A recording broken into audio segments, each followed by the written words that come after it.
Good morning, everyone. This is Sarah with Trig Bees. Today I am fixing to put some bees in a box that our daughter Paige and my father-in-law Ken went and got the other day, which is unusual because we're in the second week of January, but unfortunately they were in a water meter box, and the people that we went and got the bees from needed to get inside the water meter box because of a water leak. So that's what we'll be working on today. Don't know how well you can see them, but these are the bees that we retrieved out of that water meter box, and it's a very large amount. Unfortunately, their comb was so soft it broke when they were trying to remove it. So what we're going to do is put them in a box with some existing honeycomb. It's got some nectar and some pollen in it, and then we're going to place this feeder up here with some temporary food just to kind of help them start building up and see if we can get them to stay established in the hive and hopefully make it through the rest of the winter. Okay, I'm working by myself today, which is no big deal. You know, sometimes that's just how it turns out. So I wasn't able to actually video the drop, but this is what the hive looks like afterwards. The smaller box on the top is the feeder that I put on top, and I've got it screened in with a very minimal entrance, so the bees that I just dumped in there are the only ones that are really going to be able to get in and out of the hive. They'll be able to protect the entrance from other bees trying to come in and rob the food supply that I just gave to them. As you can see, there's quite a few bees piled up here. And they're not just bees from this hive, because we've got, as you can see, other hives. We've got 1, 2, 6 other hives piled up here in the backyard, and it's a pretty nice day here compared to what it's been, so all the bees are out and active. So hopefully in a couple hours everything will settle down and the bees will have made their home. And oh, there's one flying right in front of the camera. The bees will settle down. There won't be as many out as there is right now. Hello, Sarah with Trig Bees. This is the swarm that I dumped earlier this morning in the video I made earlier. And as you can see, with all the bees on the outside, our bees are trying to swarm. Which is kind of unusual for this time of the year, because no matter where they're going or think they're going to go, they're not going to have as good a chance to survive as what they do with us. They just don't know that. So what I'm going to try and do now, I have a queen cage. You see, I got the bees all over my hands. I'm gently trying to scoop the bees and gently look for the queen so I can put her in the cage.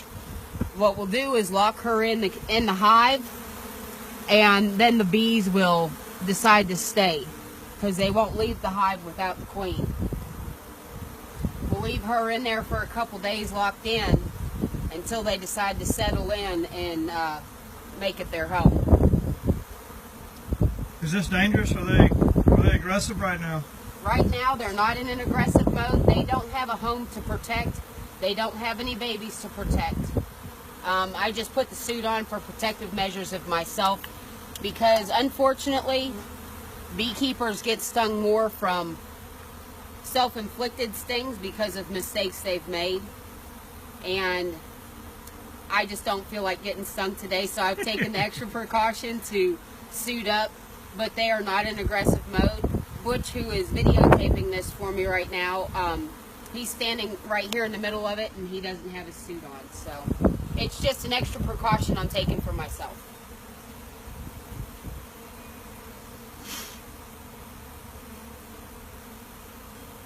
So what happens if you see the queen right now? If you find her? If I find her right now, I will put her in this queen cage and put the end on it. Shake them out on the lid. Shake them out on the lid. It's easier to see. Happy little bees. Not really. They just don't like being told where to live, that's all. Kind of like humans.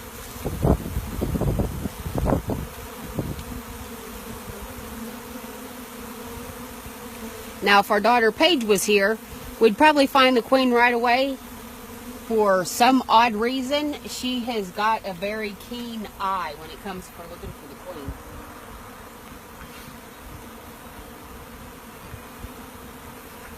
It's very unusual to get a bee call in January.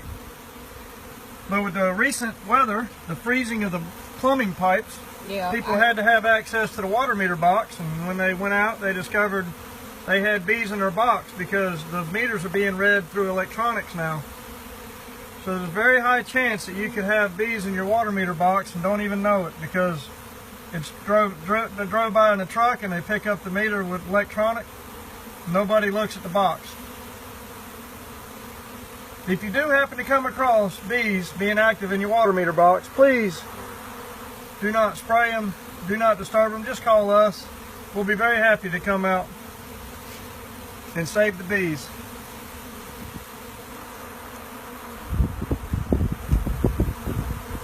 We find the queen, we can lock her in a cage, put her in the box. The rest of the bees will follow the queen and they can survive the night in the box. Eventually they'll give up on trying to swarm and go find somewhere else to live, and they'll accept their box as home.